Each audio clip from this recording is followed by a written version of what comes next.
Hello guys, this is Joshua Horsey here, and you can tell by the title of the video I'm doing a review for Star Wars Episode 8, The Last Jedi. Before I start, you're allowed your opinions, you're allowed to think whatever you want of this film. But personally, I don't get why people hate this movie.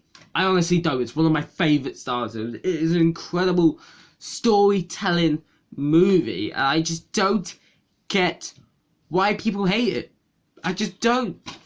So let's go into the movie. First of all, the cast, exceptional, no flaws. And even this new character called Rose Tico, I don't like the fact she got so much hate. I think the fact that the actor got bullied, no matter how bad a character was, it's just disgusting. That people actually thought it was okay to bully the actor, even so, if you were in her shoes, of course you would accept a role in Star Wars because it's Star Wars. And at this time, fans were very happy because a lot of people liked Star Wars Episode 7 and Rogue One.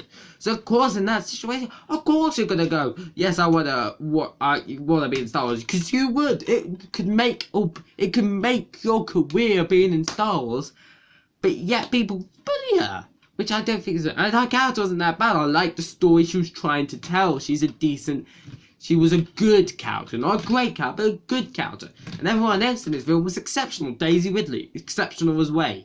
Kylo Ren, exceptional Adam Driver, exceptional as Kylo Ren. Carrie Fisher, of course, exceptional as Leia, because she's pretty much always been Leia. Poe Dameron, Oscar Isaac, exceptional as Poe. John Boyega, exceptional as Finn. Like, the cast is great. And Mark Hamill, I know this could get a lot of hate, but in my opinion, this is the best Luke Skywalker, his best performance in probably Star Wars movies. I heard that Bally did not like his performance or did not like the film, which is fine, he's allowed his opinions, but I personally loved it and related to me as someone who wasn't, to be honest, a big Luke Skywalker fan growing up. I liked the character, but I wasn't like, yeah, Luke Skywalker's my go-to guy. I was more of an Anakin Skywalker guy, and Anakin Skywalker still is one of my favourite Star Wars characters of all time because of the story, the complexity that led to him fulfilling the prophecy as the chosen one. Yes, I think although even with these new films, that Anakin Skywalker is the chosen one because it just said you bring balance to the Force, and it's impossible to keep balance for an eternity. That is just impossible, and I don't think it destroyed Anakin's legacy at all. It was pushing forward this new generation and moving away from Anakin while still accepting that Anakin's a hero, which is what I really liked.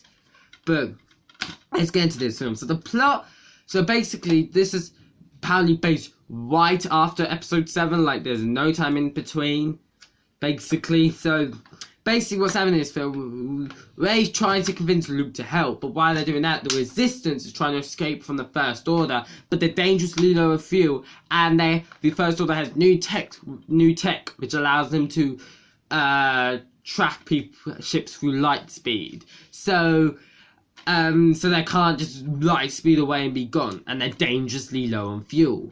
So that is a problem. And I love the fact that they focus on the Resistance a lot in this film, because the real problem I had in films like Episode 5 is that the Resistance, and especially the real problem I had with the original trilogy, is that the Rebels don't feel more important. The Empire would much rather go for the Han Solos, the Luke Skywalkers, and the Princess Leia, and not worry about the Rebels at all. They just leave them there and think if we kill the main guys, they're done for. Even so, even if you successfully kill, sorry, the disc has gone out. So even if and that's stupid, because even if you successfully kill those main characters, you still got a whole army to deal with. Deal with the army before you deal with those, waste your time that side. And by the time you've dealt with them, they've probably gone new forces and become a bigger army with time to recuperate. It was stupid, and that's one of the reasons why I think, although the original trilogy is great, it is overrated. But that's a video for a different time. But anyway, so I really liked the cast. I even liked Rose Tico in this film. A lot of people hate her, apparently to the point where people thought it was actually okay to bully the actor, which is just disgusting. No matter what you thought of her character, you shouldn't bully the actress, because if you were in her shoes and you were offered a role in Star Wars, of course you'd take it, because it could be the thing that kicks your career to a new level, you would take it if you were in her situation. So why would people bully her? I get it, but yeah. And plus, I think she's not a great character, but she's a good character. I like the story that they're trying to tell through her. I really enjoy that. But anyway, let's talk precisely about Luke. I loved his performance. In my opinion, this is my favourite Mark Hamill performance I've seen in Star Wars. It was the most sympathetic I felt, because if you learn in this film that he's a huge reason for Kylo Ren turning to the Ben Solo turning to the dark side, and he doesn't mean it. He's just making foolish, stupid human mistakes, which is what a human needs to do. They need to make foolish, stupid human mistakes. That makes them a human. So you feel sympathetic because he's struggling to learn from it. He's consumed by that failure. He's just refusing to be the person he's meant to be, and he's just at such a low point because of that situation, where I just felt sympathetic and it made him feel more human, because in the original trilogy, I didn't really feel that kind of human connection. Like, but he lost a hand and all he needed he screamed, but then he didn't worry about for the rest of the film until he got a robotic arm. So, and there was no blood, like, no anything. He didn't sell the fact that he just lost his hand, which makes it just like, means nothing. I don't feel that much pain. Like, it just makes him feel like a human with superpowers, which is not what I want from Star Wars. I want humans with the Force. I don't want humans with superpowers. And the Force goes for everyone. Of course, I don't mind the idea of midichlorians, the fact the Force is stronger than with others because of midichlorians, but it's still with everyone. But anyway, so Luke is an incredible sympathetic person. He's refusing to be the person he's meant to be. He's refusing to learn from his failure, which is a huge thing. It just brings him down and makes him a relatable person. Like, and of course, people like, well, this wasn't the next step to his character. I'm like, this doesn't feel like the character we saw in episode 6 and stuff. Like, this film is based like 30 years after episode 6. People can change in 30 years. Experiences change people. I'm pretty sure that's kind of a fact. Like, if the experiences you have make you the person you are. So if you make stupid, foolish human mistakes, which makes you human, which is why it was a great story, then of course you will change through those terrible experiences of making mistakes. And I just love that he's made mistakes, and the whole story of Luke is slowly but surely learning from his mistakes and learning, yes, I did make those mistakes, but then I'm going to own them and become a better person and do what I need to do. That is a great moral story. And yet people treat it as like, well, that doesn't make sense for Luke's character, which I personally don't get. Apparently, Mark Hamill didn't like his performance in this film, just didn't like the film as a whole. That's fine. Mark Hamill's allowed his opinion, but personally, I love the story that they told with him, and it spoke to me more than Luke spoke to me in the original trilogy. That's just my opinion. This really, they have new discoveries in the Force in this film, which I like. I love. Apparently, some people don't like the fact that they're discovering new stuff in the Force, which because I personally like it. It shows we don't know everything about the Force. This Force is so huge and expansive that we don't know everything. We learn about some new Force powers and abilities and new mysteries about, like it says literally on the back here, at the back for the little description. The Skywalker saga continues as the heroes of the Force Awakens join galactic legends in an epic adventure that unlocks new mysteries of the Force. And they do unlock new mysteries of the Force. 2 huge ones. Like, it's such a big... There's such a big thing. I like the fact that episode 9 continues that trend. And I like the fact that we don't know everything about the Force. They expanded on it. That is good. That is good. That is just good. It makes the Force not just like mind tricks, floating rocks, lightning, and something that's through everything, which isn't that lives in everything. I'm not that that's bad, but they expand it more, and I like that.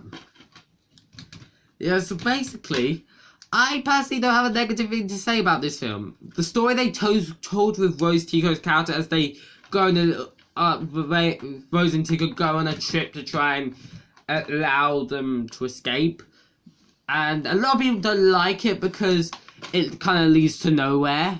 So they think it's kind of wasting time. I don't feel like that way. I feel like it just shows that you won't always succeed. It's like you think something will work out and it turns out it doesn't. That just happens in life. That's relatable.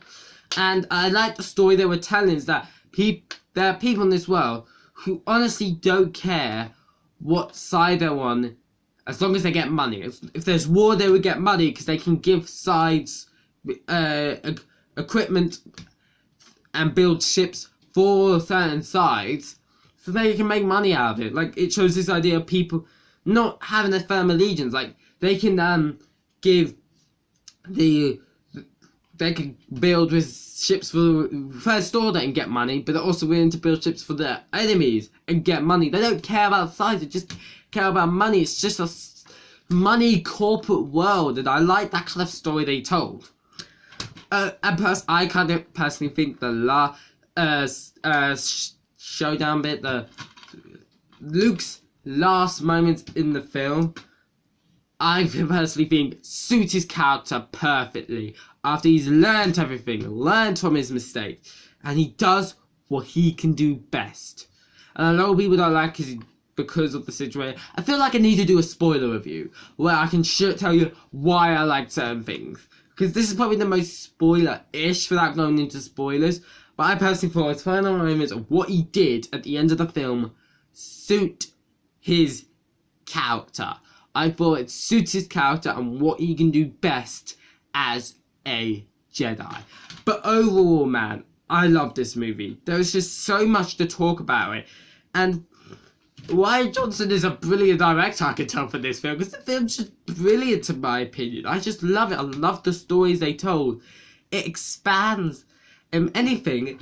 Episode 9 fills some extra stuff from episode 8 to make episode 8 feel like a better movie, with episode 9 being better. It makes, like, episode 9 makes episode 8 better, and I feel like episode 8 makes episode 7 better because it continues that story nicely. A lot of people like, well, they don't, for the saga, it has no proper stories, bruh. The original trilogy does a worse job than the sequels. You gotta think, the huge I am your father twist isn't put, I don't think it's even in the final script of the film. It's very late in, they didn't plan for it or any intention. They decide for episode 6, to make Luke and Leia siblings, even though Leia kissed Luke in the last film and they were teasing a romantic relationship, which makes those scenes weird and just hard to watch.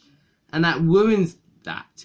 That is clearly not a planned thing. The sequel trilogy don't have any of those obvious flaws like they do. Yes, I'm not saying the original trilogy is bad, it's good, but I just hate it when I just don't like it when people complain at stuff like that, which you could easily put in for the original trilogy. But overall, I love this film. I would give it a 9 out of 10. A lot of people might be surprised by that. It's just the film that spoke to me the most. And there's only one Star Wars film that's better than that. And it's the next film, episode 9. I think it's a better movie. But this is my second favourite Star Wars film, obviously making episode 9 my first. I give it a 9 out of 10. It's just a brilliant movie. The stories they told spoke to me, and I understand it may not speak to everyone, but it spoke to me, and this is my honest opinion.